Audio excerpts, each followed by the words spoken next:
La leyenda del tercer vuelo, volumen 1, Los mundos profanos, Zix-Balak, 2017. Capítulo 1, El extraño. Y con el tercer vuelo el Eterno habrá completado el círculo. Tomo 3, página 9 de las profecías Livifel. Frontera de Eclo, mundos profanos, planeta Arnemuk, ciclo 328 del segundo vuelo.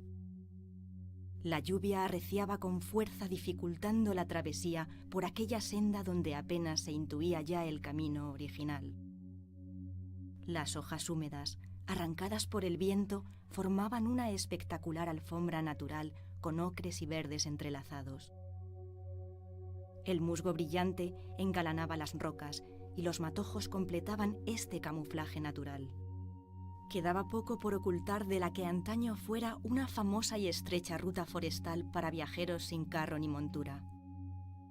Se trataba de un angosto camino, más directo y rápido para aquellos que viajaban a pie. Uno de los mejores atajos frente al camino principal que, aunque impecablemente bien empedrado y diseñado para carromatos y caballos, daba mayor rodeo.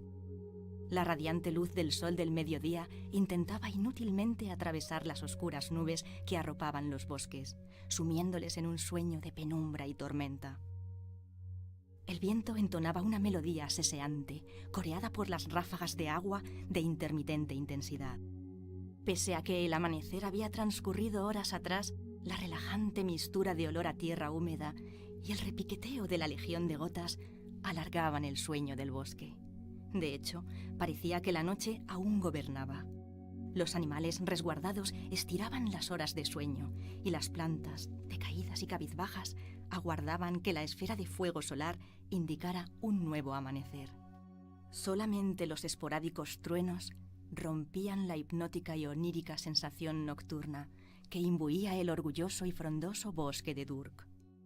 Jeremar se movía con suma facilidad por aquellos terrenos, pese al riesgo que suponía avanzar sobre un paisaje cubierto de agua, roca y musgo. No en vano era el druida de este bosque. Guardián y protector de fauna y flora, conocía cada palmo del territorio con total detalle. Pese a vestir una larga túnica, como todos los miembros de su orden, se desplazaba ágilmente, apartando los obstáculos de su camino con su largo y retorcido cayado de madera, eso sí, con sumo cuidado para no dañar ningún ser vivo. Se aseguraba de no avanzar con un pie si el otro no estaba firmemente plantado. Correr o saltar eran retos absurdos que dejaban al azar poder resbalarse y tener una mala caída. El olor del entorno presagiaba una descomunal tormenta, y antes de que el trueno se uniera al relámpago anunciando su inicio, Jeremar quería asegurarse de que ningún animal había quedado aislado lejos de su grupo. El miedo a veces provocaba que algunas crías y cachorros se alejaran demasiado, extraviándose y corriendo un gran e innecesario peligro. El joven druida aún no había cumplido el cuarto de siglo, y sus almendrados ojos color miel brillaban todavía con la luz propia de un niño, pero a la vez denotaban cierta madurez en su mirada. Jeremar era el séptimo de 9 hermanos y había crecido en el seno de una familia de agricultores y ganaderos de las fértiles tierras de Brugosia. Las prolíficas familias eran habituales en aquella zona, donde quien más descendencia tenía, mayores cosechas y reses podía manejar. Su carácter fue forjado en gran medida a lo largo de su infancia, desde donde ya apuntaba claras maneras para cuidar de los animales con quienes adquiría una especial afinidad. Algunos de sus hermanos le apodaron Moneda, debido a las evidentes dos personalidades que mostraba. La cara, cuando interaccionaba con vacas, perros, caballos e incluso lobos y jabalíes, parecía hablar incluso el mismo idioma que los animales, y casi siempre se mostraba sonriente y feliz en su compañía. La cruz de la moneda se mostraba bastante inhábil en presencia de otros Harps, incluso de su propia familia. Retraído, tímido e inseguro, Jeremar cambiaba incluso físicamente a través de sus gestos y posturas. Ante sus congéneres, caminaba con cierta desidia y cabizbajo, evitando mirar a los ojos de las personas. Radicalmente opuesta era su pose ante sus amigos los animales, erguida, mostrando una confianza en sí mismo con su sonriente faz que verdaderamente hacía pensar que el chico tuviera dos personalidades. Su ingreso en la hermandad druídica no extrañó a nadie, y Jeremar siempre estuvo y estará plenamente agradecido a su familia por haberle cuidado hasta su adolescencia, y sobre todo por permitirle entrar a formar parte de esta comunidad de adoradores a la madre naturaleza. El joven, ligeramente superior en talla a la mayoría de los muchachos de su edad, veía un sueño hecho realidad llegar a ser un druida, un guardián de bosques, ríos, montañas, desiertos y toda fauna y flora. De constitución estilizada, pudiendo parecer demasiado delgado, el joven estaba en una excelente forma física y había demostrado con creces a sus maestros que poseía una mente ágil, despierta, pero sobre todo destacaba por su perseverancia e incansable afán para aprender todo lo relacionado con cómo ser un gran druida. Su agradable apariencia de bello rostro facilitó que en su etapa de aprendiz conociera a muchas jóvenes, y más allá de tener sus primeros romances, cruzó un punto de inflexión donde superar sus dificultades en las relaciones con otros Harps. Los druidas eran diferentes, tan afines a él que no le suponía una traba entablar amistad con ellos, tanto a los maestros que respetaba profundamente como con jóvenes de su edad. El apodo de Moneda desapareció dando paso a uno nuevo, Terciopelo, como le llamaban sus iguales con cierta sorna debido a la suave textura de su piel y la delicadeza que mostraba en todas sus acciones. Sus delicadas manos, de estrechos y largos dedos, parecían acariciar todo cuanto manipulaba, e incluso los animales más fieros parecían calmarse cuando Jeremar curaba sus heridas. Muchos compañeros, y sobre todo compañeras, se complacían viéndole en acción. Transmitía una hipnótica paz cuando entablillaba el ala rota de un grajo o extraía afiladas púas de la pezuña de un potro. Jeremar destacaba también por su obsesión para evitar dejar crecer su cabello o vello facial, características muy frecuentes entre los druidas de melena y espesa barba. Su ondulado pelo castaño lo mantenía casi rapado en sus sienes y nuca, permitiendo que creciera algo sobre su cabeza, dejando incluso un pequeño flequillo con el que jugueteaba entre sus dedos cada vez que se quedaba absorto en sus pensamientos. Dicho flequillo, empapado bajo la lluvia que arreciaba en el bosque de Durg, entorpeciendo la visión de uno de sus ojos, no era la mayor preocupación de Jeremar en aquellos momentos. Transcurrieron varias horas durante las cuales el druida recorrió cada rincón del bosque que protegía, y durante su ruta tuvo que lidiar con diferentes situaciones para las que había sido instruido por su hermandad. Evitó que algunos jóvenes árboles endebles fueran arrancados por el vendaval, reforzando sus frágiles troncos con improvisadas armaduras creadas con materiales naturales encontrados por el suelo del bosque.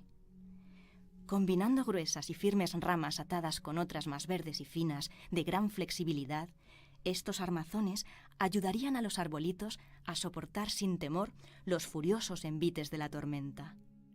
Dedicó al menos una hora a guiar a un asustado jabato hasta su desesperada madre, que a punto estuvo de atacar al druida al verle cargar con su progenie. Aunque lo más costoso coincidió con el estallido de la tormenta. Gran cantidad de ramas, piedras y tierra se habían acumulado en un estrecho paso del río Bok, y el desborde habría sido irremediable de no haber intercedido Jeremar. 50 metros corriente arriba de donde se había formado la caótica presa, el joven druida hizo rodar un enorme tronco caído hasta una orilla del río. Supuso toda una hazaña debido al peso y tamaño del árbol muerto, pero su constancia y convicción eran más fuertes que los amagos de calambre que recorrían sus brazos y piernas. Desabrochando su largo cinturón de gruesa cuerda de hilo entrelazado, con el que ajustaba su túnica a la cintura hasta con 3 vueltas, realizó un nudo en una de las ramas que aún formaban parte del enorme tronco. Dejó 1,5 metros de holgura hasta el extremo que portaba, y sin soltar en ningún momento el cordón, terminó por realizar un último y titánico esfuerzo para hacer rodar el tronco hasta el agua. La corriente comenzó a llevar río abajo al tronco, y Jeremar inició una frenética carrera para acelerar el descenso del tronco, tirando fuertemente de su cinto de cuerda. Aprovechando la inercia que le daba al árbol muerto la corriente del río, sumado al empuje que provocaba Jeremar, el tronco se convirtió en un ariete acuático que, al impactar con la indeseada presa, fue reventada violentamente. Con la marcha del sol, la tormenta amainó, aunque la lluvia no terminó por desaparecer. El fatigado joven aún tuvo fuerzas para resolver otras situaciones más frecuentes con las que ya había lidiado en otras tormentas. Una vez más, Jeremar cumplió a la perfección con su cometido como protector del bosque de Durk con gran eficiencia. Aunque en esta ocasión se produjo un último encuentro. Ningún druida había afrontado nada remotamente parecido hasta la fecha. Lo que Jeremar se encontró aquel anochecer no fue ni habitual, ni mucho menos lo que habría deseado contemplar. Jamás podría haber imaginado que aquel día le iba a cambiar la vida de la manera que lo hizo. Como era característico en los protectores de la naturaleza, Jeremar vestía la túnica verde, aunque ahora sin cinturón quedaba suelta y holgada. Fue ese simple detalle el que cambió el curso de su futuro y de todo Arnemuk, el mundo que le vio nacer. Siempre le acompañó la duda de si fue el destino quien lo provocó, el azar o simplemente el caos. Pero allí, frente a él, estaba aquel extraño al que jamás pudo borrar de su memoria, de sus sueños, ni de sus pesadillas. Bajo la intensa lluvia, aquel individuo parecía paralizado, ataviado con una capa de similares características a la de Jeremar, quizás de un tejido más duro, vasto y de un color más oscuro al que portaba el amable y estilizado druida. El misterioso encapuchado se encontraba en mitad de un claro ignorando el chaparrón que le estaba cayendo encima, empapando sus ropajes, por donde ya fluían estrechos hilos de agua entre los pliegues. El extraño daba la espalda a Jeremar y no daba señales de haberse percatado de su presencia. Parecía mirar absorto e impávido algo en el suelo, a sus pies, aunque aparentemente no había nada más que tierra que se había transformado en barro. Con los pies clavados firmemente en el suelo y la cabeza levemente inclinada hacia abajo, no movía ni un solo músculo. Solamente su pesada capa, mecida por el poderoso viento, dejaba entrever que había alguien real bajo aquellos largos ropajes. Jeremar por un momento pensó que el extraño pudiera tener algún tipo de relación con su orden, los druidas, por la similitud que existía en su vestimenta. Nada más lejos de la realidad, para desgracia del joven arnemuquense.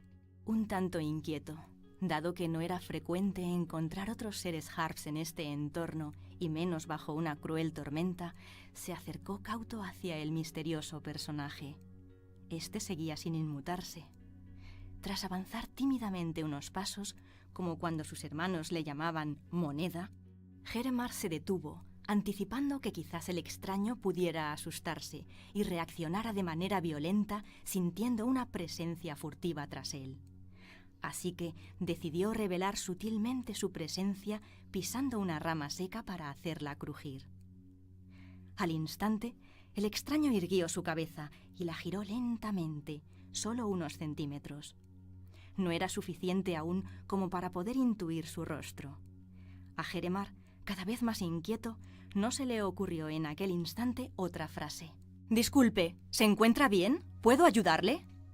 Tuvo que alzar la voz para que pudiera oírse por encima del estruendo que generaba la lluvia torrencial. Los siguientes segundos jamás se le olvidaron a Jeremar. Fueron 3 detalles los que le dejaron sin habla durante unos instantes y que revivió casi cada día del resto de su vida. El primero fue la voz del extraño. No era Harp, era perturbadoramente diferente. Sonaba como si varios ríos descendieran a la par, confluyendo en su boca y generaran una mágica y perfectamente coordinada musicalidad. La tonalidad era una amalgama que podía interpretarse y traducirse fácilmente en sonidos similares a palabras pronunciadas por un harp. El segundo detalle, más impresionante que el anterior, le impactó en el momento que el extraño se giró aún más dejando ver su rostro. No era un harp. Pese a poseer un perfil similar, parecía estar formado completa y únicamente por agua. A cualquiera se le habría helado la sangre al ver este rostro, y Jeremar no era una excepción. Aunque sin lugar a dudas fue el tercer detalle el que sobrecogió el alma del druida. El misterioso ser, con su peculiar voz y moviendo los labios como si necesitara hacerlo cualquier harp, dijo escueta y apocalípticamente: «He venido a destruir tu mundo». Jeremar no entendía cómo, pero su corazón supo que aquellas palabras eran ciertas.